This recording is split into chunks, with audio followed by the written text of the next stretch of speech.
I'd like to thank everybody for coming out today on this important day to celebrate uh, one of the greatest men, not just in American history, but in the history of the world, Dr. Martin Luther King Jr. So I'd like to thank you for coming out today. One thing, one of his best quotes for me, one of my favorite quotes from any person, is life's most persistent and urgent question is, what are you doing for others? I think that's critical for our team right now. I think we've been in every game. 4 of the conference games came down to one possession, and it's been a different thing in each game. Free throw shooting one game, live ball turnovers one. Home game this past week against Tennessee State, it comes down to just getting one rebound. We have 3 players around the ball. They have one. One of our players pursued the basketball.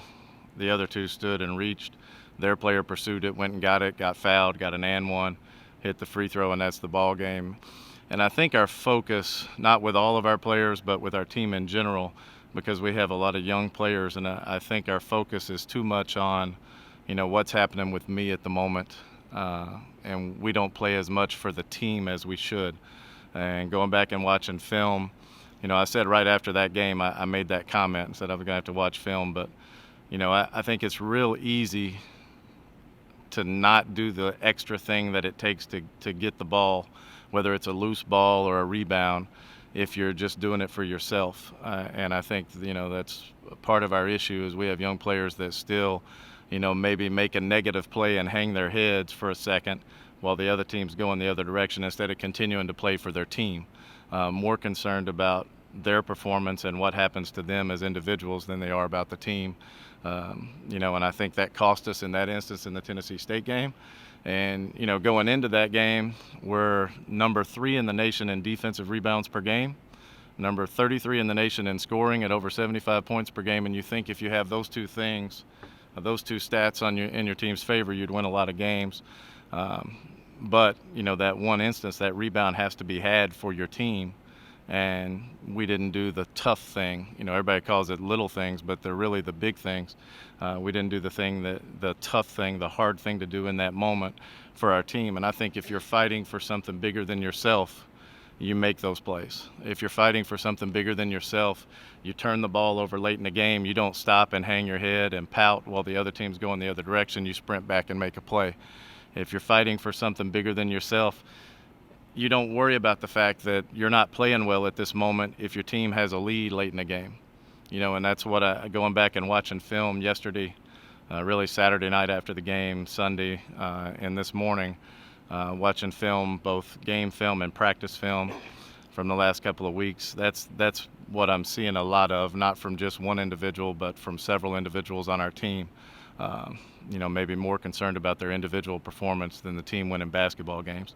So we have to correct that, and that's a tough thing to do at this point in the year. But that's our challenge right now, and what we've got to figure out is a way to do that and finish games off. And you're still the Belmont game. You got a 9-point lead in the second half, playing with a lot of energy.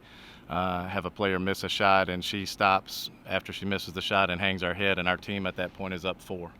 And I'm watching that. I'm watching it live, and then I'm watching it on film, and I'm like, how is that possible? Why are you worried about what's going on with your individual game when your team is winning the basketball game? Just play with energy and play for your teammates. And we're not all doing that right now. And I think if we do that, you probably flip at least 4 of these first 5 games. These 4 one-possession games, and it changes how everybody's feeling right now. With that said, you're right there in every game. You've got a chance in every game, so you can't lose hope. And that's one of the things Dr. King talked about all the time. You've got to accept disappointment, but you can't lose infinite hope, and that's that's one thing that we have because we're right in every game. Talking with Cameron before the game, Belmont's coach, he said, man, you guys you could easily be 4-0, sitting atop the league right now. You're just one possession away. Some of it's luck, some of it is what you do, and I believe we have to control what we can control, which are the things like getting that rebound, getting that loose ball. You're going to miss shots sometimes. But those things that other people call little things that are really big things about sacrificing for your team, we can control that, and that's what we have to do to start winning basketball games.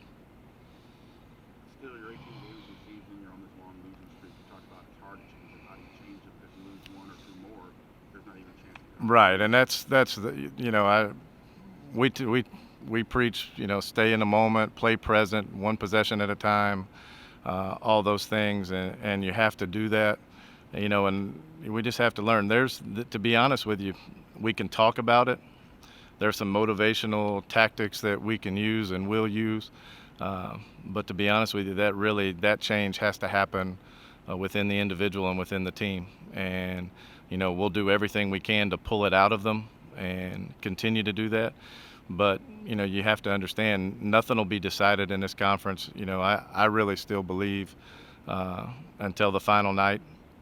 So we have to go out and play the next possession as if it's the most important possession, and the next game as if it's the most important game. And that's Eastern Kentucky right now, and then moving forward from there. But that's our sole focus right now is just on Eastern Kentucky and doing whatever we can do to control the outcome of that game.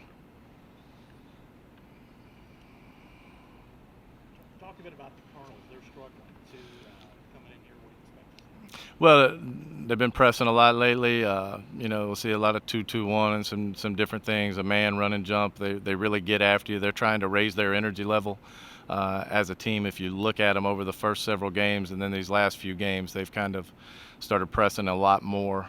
They're playing very hard. They're going to be a team that's coming in here. They're going to be desperate. There's no question about that. Hopefully, we're desperate when we come out. And, they have a great guard in Michaela Hunter that really puts the ball in the basket, and good athletes, good rebounding team, hard-nosed, physical. It's going to be an extremely physical game. We have to withstand that, be able to stand up to it, and give better than we take.